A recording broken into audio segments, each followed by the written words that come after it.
西藏是一个神秘的地方，在这里有无数的秘密，而藏区特有的天葬对于很多人而言一直是一个谜。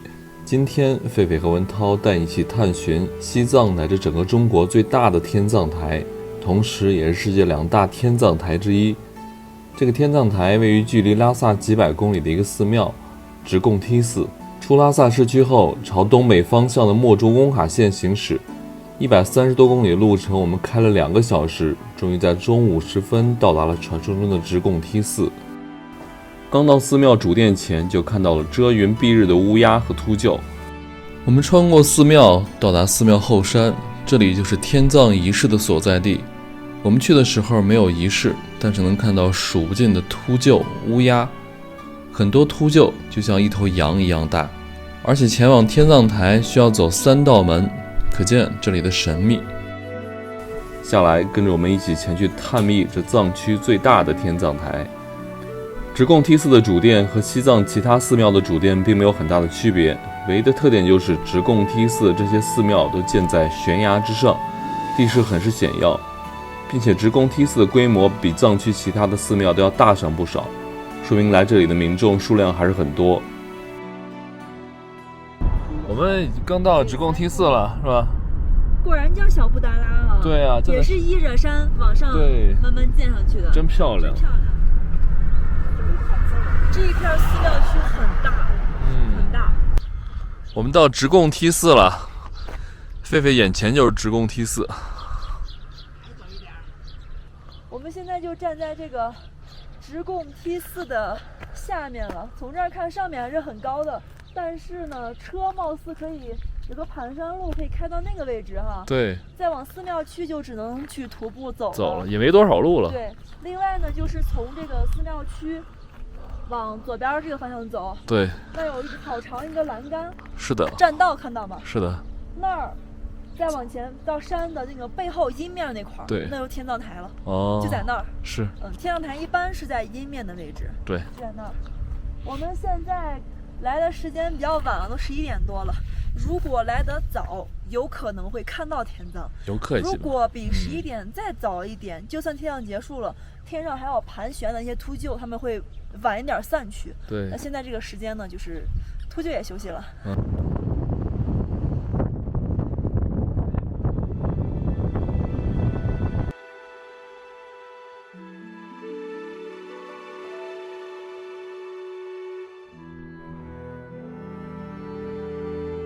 哎呀，就这样看着也有意思了。哇，我们车前面好多秃鹫。哇，好多呀，感觉跟苍蝇一样。才看到吗？老远去看，几十只呢。对。它们飞得比较低。这秃鹫太多了，这是我们见过最多的秃鹫了。它们下面看不见啊。对。那云刚对。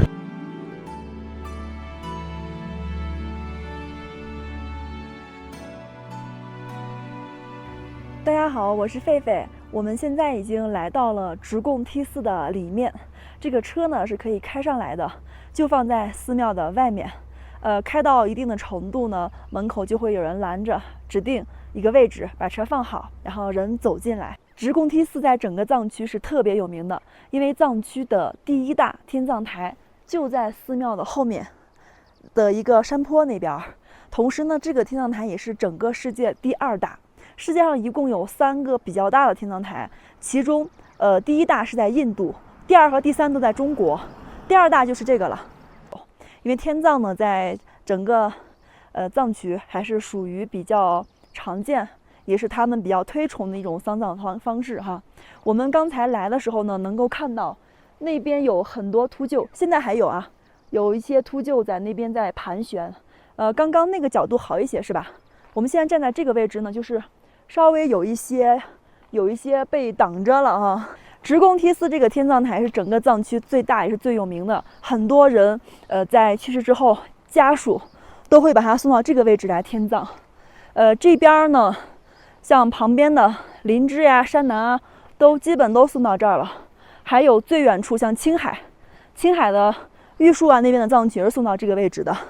然后呢，它这边每个月30天，有3天是不进行天葬的，分别是藏历里面的初8、18和28，其他的27或28天，每天上面都是在早上的5、6点就开始进行天葬了。我看一下我现在的海拔吧，感觉爬这坡有点累哈。哇，我们现在的海拔已经是4370、4380、4410，还在变，最后定格在4410了。现在海拔还是挺高的哈，爬这个坡还是挺累。除送葬车辆外，其他车辆禁止通行。那儿写了哈。嗯。这里面只能送葬的车进来。对。哦，天哪！海拔真高。太累了，爬这个。现在海拔已经4450了，我刚看了。看到下面有一个特别大的体育场建筑区哈。对。这个应该是门巴乡，然后很多人，尤其是家属，他们为了早上5、6点的时候能来参加这个仪式，都是住在下边的，都住在下面这些客栈里。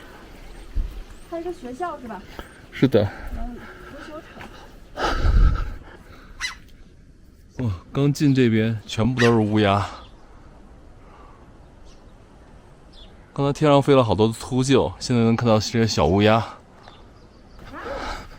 还有大巴车。看来上面的区域特别大了。对。我看这儿有一个宾馆，有一个卫生所，还有茶馆什么的。是。哇。这大巴车，这个大巴车应该是他家属的。我也觉得参加仪式的吧。看公社区天葬台路，往下走。你看，这袋子里装的全是牛粪。是。他天葬的时候会把这个东西在天葬台上点燃。啊。还有混着那个糌粑一起点，点着之后呢，秃鹫闻着这个味儿就会过来。哦。平时你在上面就是开始仪式前都要放这些东西。有那个哇，这乌鸦太多了吧！哎呀，我们今天傻了，该把那个饭盒带上。哇，这乌鸦，天哪！对这个乌鸦呀，对，碰着乌鸦就是一个好像是非常吉利的。对对，是的。哇，你看好多，太漂亮了，太壮，哇，这么多乌鸦，太壮观了，阿姨哈，看都落到寺庙上面了。哇，一群乌鸦在你头顶飞，天哪，在我们头顶飞，穿云蔽日的。哇，太壮观了。几层的，有几百只了，上百只了。对，上百只了。哇，天哪！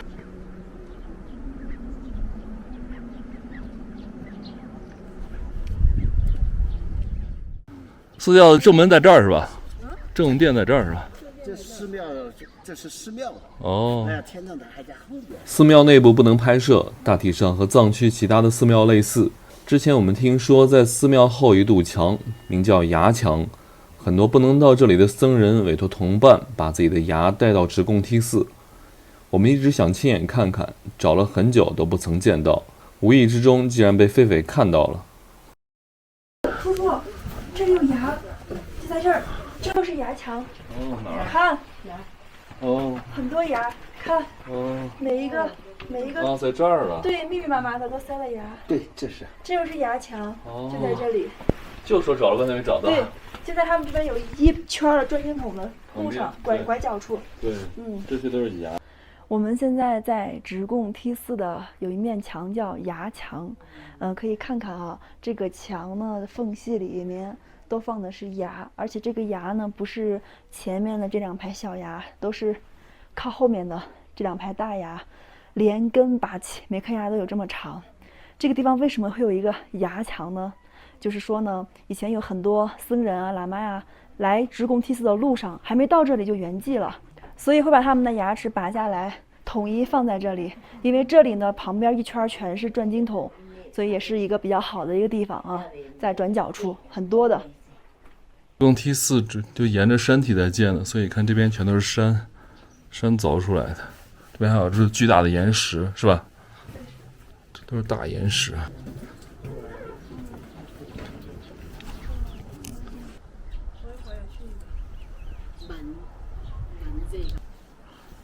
哇！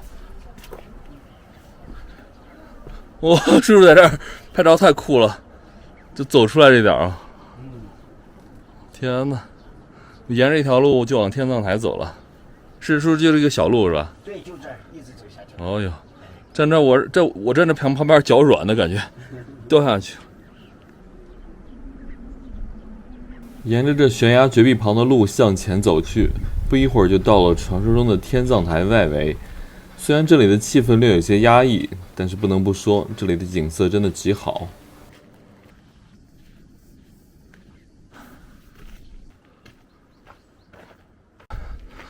前面就到天葬台了是吧？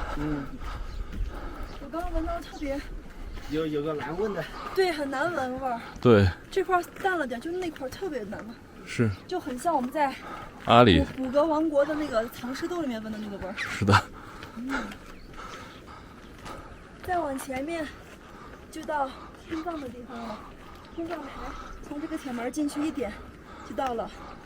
上面好多的乌鸦，还有那个在山里盘旋。对，我看有翅膀大的，搞不好是秃鹫。乌鸦和秃鹫。这个秃鹫的翅膀发白。哎呦，苍蝇很多。对，这边苍蝇好多。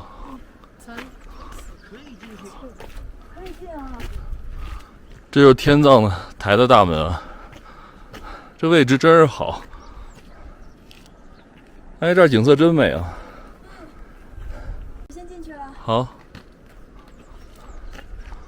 这个铁门是给车走的。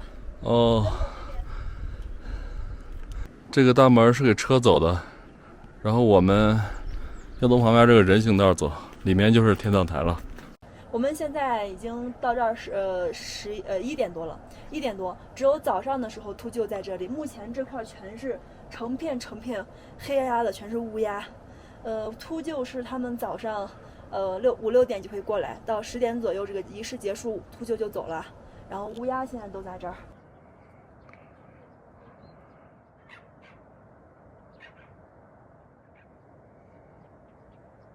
然后外面这个墙上面全是乌鸦，一排排的乌鸦在那儿等着。这就是进入天葬台的第一道门的门，然后这也是好多的乌鸦都在这边，一排排的乌鸦。